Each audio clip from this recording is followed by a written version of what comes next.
wabarakatuh. Perkenalkan, saya Atahiria Salsabila dari Pendidikan Fisika kelas 2A FKIP Universitas Riau dengan NIM 2005113280. Baiklah, tujuan dari pembuatan video saya kali ini yaitu untuk memenuhi tugas akhir saya pada mata kuliah Pendidikan Kewarganegaraan yang diampu oleh Bapak Edi Noviana, SPD, MPD. Video saya kali ini berjudul Narkoba Pembunuh Karakter Bangsa. Pertama-tama kita bahas terlebih dahulu apa itu narkoba. Narkoba merupakan singkatan dari narkotika, psikotropika, dan bahan aktif berbahaya lainnya. Narkoba merupakan zat atau bahan yang jika dimasukkan dalam tubuh manusia, baik secara oral atau diminum, dihirup maupun disuntikkan, dapat mengubah pikiran, suasana hati, perasaan, dan perilaku seseorang. Nah, berdasarkan efeknya, narkoba ini dibagi menjadi 3, yaitu depresan, stimulan, dan halusinogen. Yang pertama kita bahas depresan. Depresan menekan sistem-sistem saraf pusat dan mengurangi aktivitas fungsional tubuh sehingga pemakai merasa tenang, bahkan bisa membuat pemakai tidur dan tak sadarkan diri. Nah, apabila kelebihan dosis, bisa mengakibatkan kematian. Jenis narkoba depresan antara lain opioida, morfin, dan heroin. Selanjutnya stimulan. Stimulan merangsang fungsi tubuh dan meningkatkan kegairahan serta kesadaran. Jenis stimulan antara lain kafein, kokain, amfetamin, dan contoh yang paling sering digunakan pada saat ini yaitu sabu-sabu dan ekstasi. Selanjutnya halusinogen. Halusinogen efek utamanya adalah mengubah daya persepsi atau mengakibatkan halusinasi pada seseorang. Nah, halusinogen ini kebanyakan berasal dari tanaman seperti meskelin dari kaktus, ganja, psilocybin dari jamur-jamuran. Selain itu ada juga halusinogen yang diramu di laboratorium seperti LSD.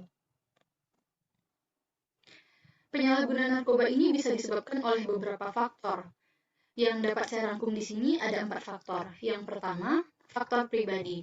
Nah, faktor pribadi ini seperti mental yang lemah, stres atau depresi, mencari sensasi dan tantangan, dan juga rasa ingin tahu dan coba-coba yang tinggi pada seseorang namun diarahkan pada hal yang negatif. Yang kedua, faktor keluarga. Nah, misalnya broken home, kurangnya perhatian dari orang tua, kurangnya keterbukaan antara orang tua dan anak, hal ini bisa menjadi salah satu penyebab seseorang menggunakan narkoba. Yang ketiga yaitu faktor sosial. Bagaimana yang kita tahu, lingkungan sosial memberikan pengaruh yang sangat besar terhadap perilaku dan moral seseorang. Oleh karena itu, seseorang itu dapat kita lihat baik dan buruknya dari bagaimana lingkungan dan cara bergaul dia. Selanjutnya yang keempat yaitu faktor ekonomi.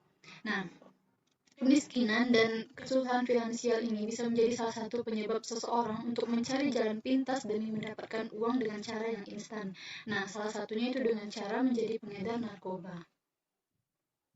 Selanjutnya yaitu beberapa gejala atau tanda-tanda pengguna narkoba.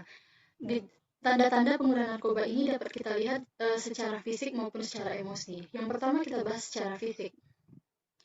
Secara fisik, berat badan akan turun drastis, mata terlihat cekung dan merah, muka pucat dan bibir kehitam-hitaman, tangan penuh dengan bintik-bintik merah seperti bekas gigitan nyamuk dan ada tanda bekas luka sayatan, goresan dan perubahan warna kulit di tempat bekas suntikan, dan yang terakhir sembelit atau sakit perut tanpa alasan yang jelas.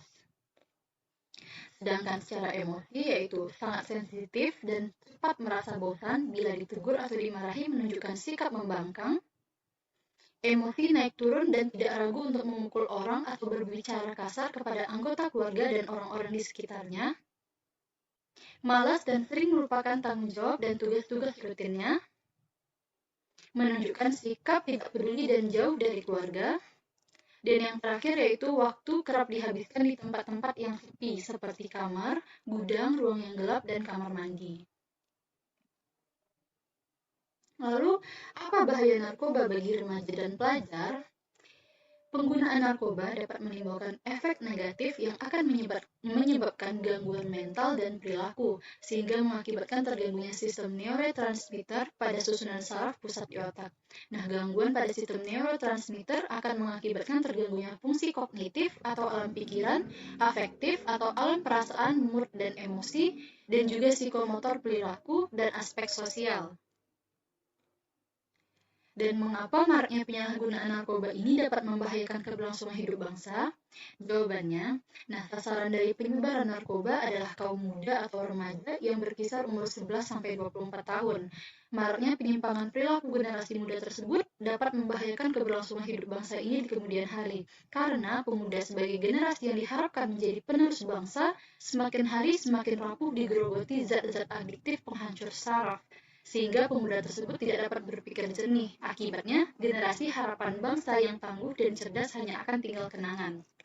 Nah, sebagaimana yang kita tahu, masa remaja merupakan suatu fase perkembangan antara masa anak-anak menuju masa dewasa.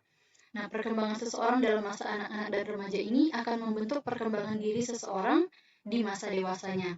Karena itulah, bila masa anak-anak dan remajanya telah dirusak oleh narkoba, maka suram atau bahkan bisa hancurlah masa depannya. Selanjutnya, beberapa langkah yang dapat kita lakukan untuk mencegah penyalahgunaan narkoba. Yang pertama, jangan pernah untuk mencoba-coba menggunakan narkotika kecuali atas dasar pertimbangan medis atau dokter. Yang kedua, mengetahui akan berbagai macam dampak buruk narkoba. Yang ketiga, memilih pergaulan yang baik dan jauhi pergaulan yang bisa mengantarkan kita pada penyalahgunaan narkotika. Yang keempat, memiliki kegiatan yang positif seperti berolahraga atau mengikuti kegiatan-kegiatan organisasi yang dapat memberikan pengaruh yang baik bagi kita. Yang kelima, selalu ingatkan bahwasanya ancaman hukuman untuk penyalahgunaan narkoba, apalagi bagi pengedar narkoba, adalah lembaga permasyarakatan. Yang keenam, gunakan waktu dan tempat yang aman. Jangan suka keluyuran malam-malam. Nah, jadi waktu santai kita dapat kita habiskan bersama keluarga seperti berkaraoke, piknik, makan bersama, masak bersama, dan beres-beres bersama keluarga. Dan yang terakhir, bila mempunyai masalah, maka cari jalan keluar yang baik dan jangan jadikan narkoba sebagai jalan pelarian. Nah, upaya pencegahan penyebaran narkoba di kalangan pelajar ini sudah seyogyanya menjadi tugas kita bersama, baik itu pemerintah, orang tua, guru, dan masyarakat harus berperan aktif dalam mewaspadai ancaman narkoba terhadap anak-anak bangsa kita. Adapun upaya yang lebih konkret yang dapat dilakukan yaitu dengan bekerja sama kepada pihak yang berwenang untuk melakukan penyuluhan tentang bahaya narkoba atau mungkin mengadakan razia mendadak secara rutin.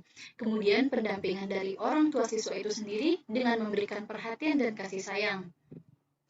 Pihak sekolah juga harus melakukan pengawasan yang ketat terhadap gerak-gerik anak didiknya, karena biasanya penyebaran atau transaksi narkoba sering terjadi di lingkungan sekolah. Dan yang tak kalah penting yaitu pendidikan moral dan keagamaan yang harus lebih ditekankan kepada siswa. Nah, karena salah satu penyebab terjerumusnya anak-anak kepada lingkaran yang berpengaruh negatif pada dirinya yaitu karena kurangnya pendidikan moral dan keagamaan yang ditanamkan pada diri anak tersebut. Baiklah, sekian yang dapat saya jabarkan pada video saya kali ini. Lebih dan kurangnya saya mohon maaf. Saya akhiri. Wassalamualaikum warahmatullahi wabarakatuh.